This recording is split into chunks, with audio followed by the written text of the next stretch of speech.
You're like, I'm ready for this. You ready for this? Like, I haven't been doing this for 10 weeks.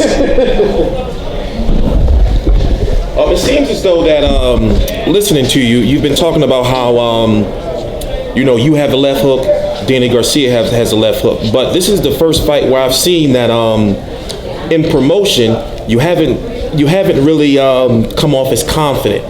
It's almost like you look at it as it's really a 50-50 fight. How do you view that? I'm about to knock him out, man. I don't want to hear that. So you're going for the knockout?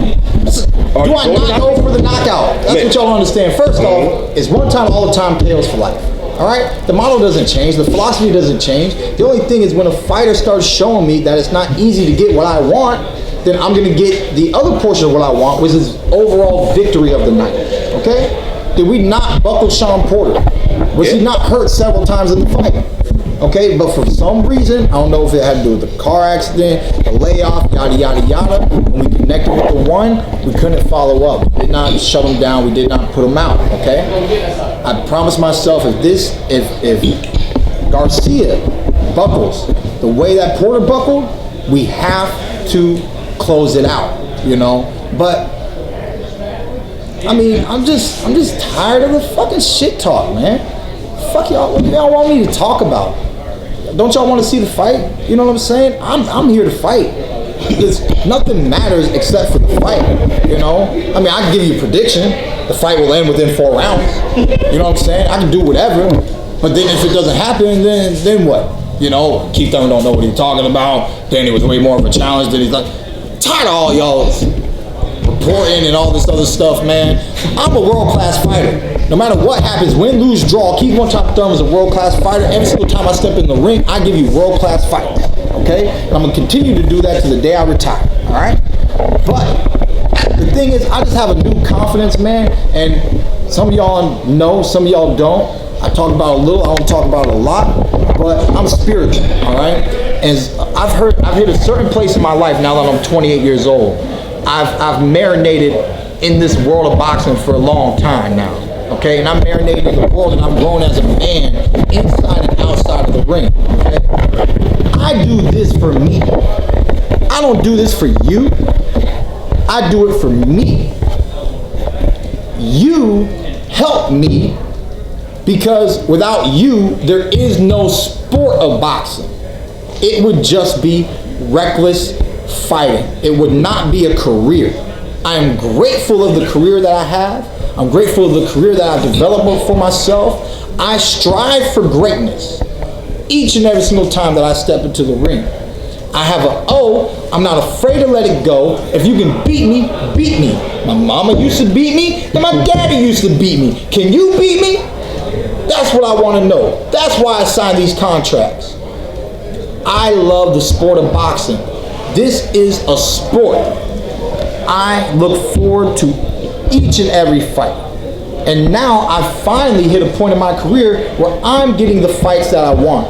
They talk about Danny Garcia has a tremendous resume. A lot of people fought certain people that I never fought. Guess what? Those fighters didn't want to fight me. Floyd Mayweather never wanted to fight me. Do y'all forget that when his daddy wants to talk about I was a made champion, I was the interim title holder for Mayweather? They elevated Mayweather to elevate me, to put him in position to where he never had to talk about me. He didn't have to take Keith Thurman as a mandated opponent. No, he got to do whatever he wanted to do. He got to wear what we call the political crown. I'm not mad at him, man. I'm not mad at that scenario. It was a little frustrating having to deal with it, but that's what happens in the sport of boxing from time to time. And Mayweather has dominated the industry since he stepped on the scene. He was an Olympian, yada, yada, yada. He fought for that political position. So it's not like it was undeserving, okay? It just was frustrating for one person because Danny fought Paulie Malignaggi. Paulie Malignaggi never wanted to fight me. I wanted to fight him at one point.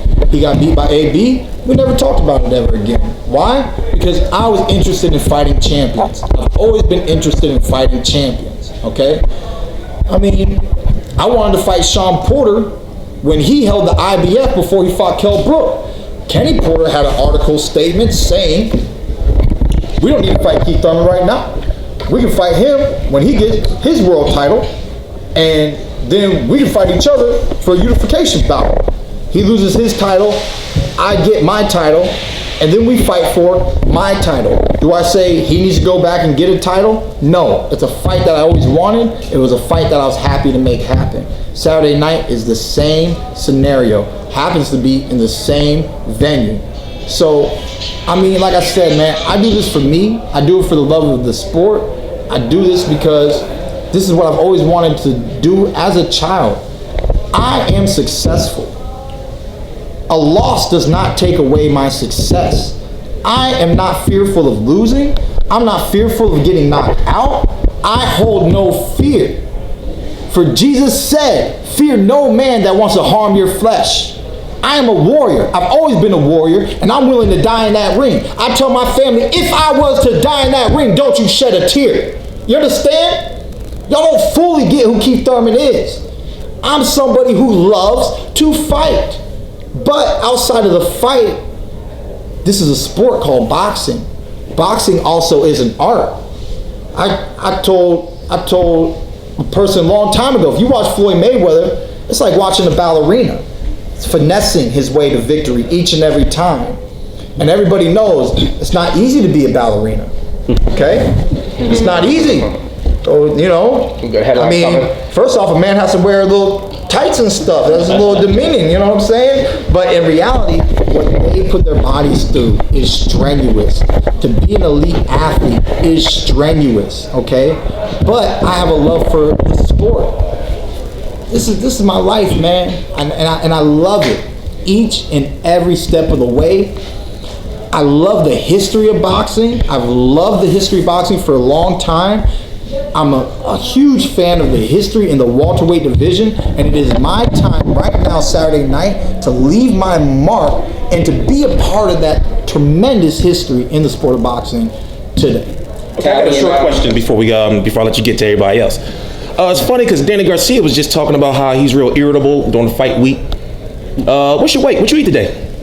What I eat today? Yeah, what's going on? What's your weight? How's the weight? We on a you a little fiery today, bro. We on a stay ready juice diet with seaweed and oranges and apples. You know what I'm saying? So at the end of the day, fight week in general, and just getting close to the fight, being on a diet for anywhere from 10 to 12 weeks, like I tell people, like, look, I'm ready to fight, okay? Y'all want to talk this and that, like I am irritable. You know what I mean? I am irritable. But what irritates me the most is that every single one of these fights, I got to put cameras in my face and be asked a lot of questions like I'm not ready to fight. Like I did not choose boxing when I was 7 years old. Okay? I could have quit at any time if I didn't want to be a fighter. I tell the amateurs that think about kids that think about fighting, I say, now look, you need to understand that if you want to be a boxer, you need to be prepared to be hit. You watch kids and the way that they box, and you can tell instantly that they're scared to be hit. Now, I'm not saying go out there and get hit, but I'm saying you need to be mentally, physically prepared to get hit. So that when you do get hit, you don't get into that little scare mode, okay?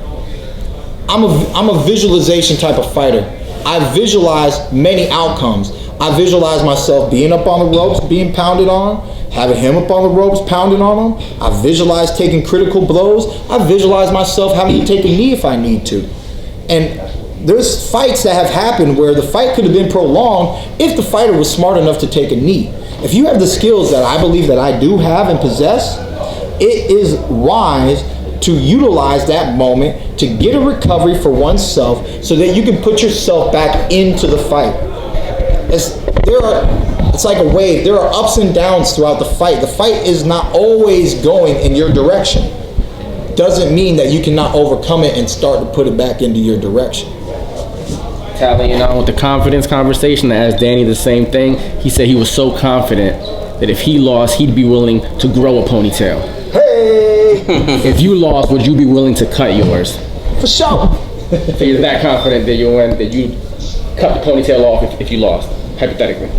Well, outside of that, maybe Keith one time Thurman might need something new in his life. Okay. You know what I'm saying? We gotta have my long too. You know what I'm saying? It might need a change up. You know, he's been working for a long time. You know, in the amateurs they used to call me Samson. See that boy right there? See that boy Where you get your right power from? They say, yo, that's Samson. Watch that boy fight. He about to fucking knock somebody out. Okay? And they, you know, I've had power for a very long time. I've been hurting grown men since I was 13, 14 years old with 16-ounce gloves and headgears, okay? That's why this is not new to me. When you see Keith Thurman fight, you see Keith Thurman fight. You only get to see the outcome of certain outcomes, and you can multiply it by how many times you've actually seen me on television, okay? But that's not the whole totality of how good of a fighter I am and everything that I've been through and everything that I've learned in the sport of boxing, you know? I mean, like I said, man, I'm living my dream. This is my American dream. I feel truly blessed, and I humble myself with that. That a lot of people have dreams, and for whatever reason, you know, maybe something happens in the streets. Maybe they picked went down the wrong path, and they never got to recover.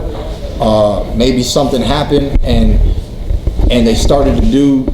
You know, they just didn't believe in themselves enough to give themselves that opportunity to fully live out their dream path. I've always loved being an American, okay? So that's why I wear red, white, and blue. I'm an all-American fighter. I'm an all-American champion. And through boxing, I have accomplished my American dream. For anybody who wants to understand who Keith Thurman is a dreamer. He's one who believes in his dreams. He's one who fights for his dreams, physically and emotionally, at all times, you know? And like I said, if I got I'm not afraid to let it go. If you can beat me, man. If you beat me, you're the better man than me. I'm gonna go over there, I'm gonna shake your hand, I'm gonna say congratulations, okay? Because Keith one-time Thurman is not just an average fighter. I'm not just some overrated fighter. I've won 7 national titles in the amateurs. I was one step away from being the Olympian back in 2008. I know boxing. I'm like a pit bull. I was bred for the fight game, you know, and I'm here, man. I'm here to stay. I think you've coined this phrase. Question, okay? Okay. I think you've coined this phrase, true welterweight.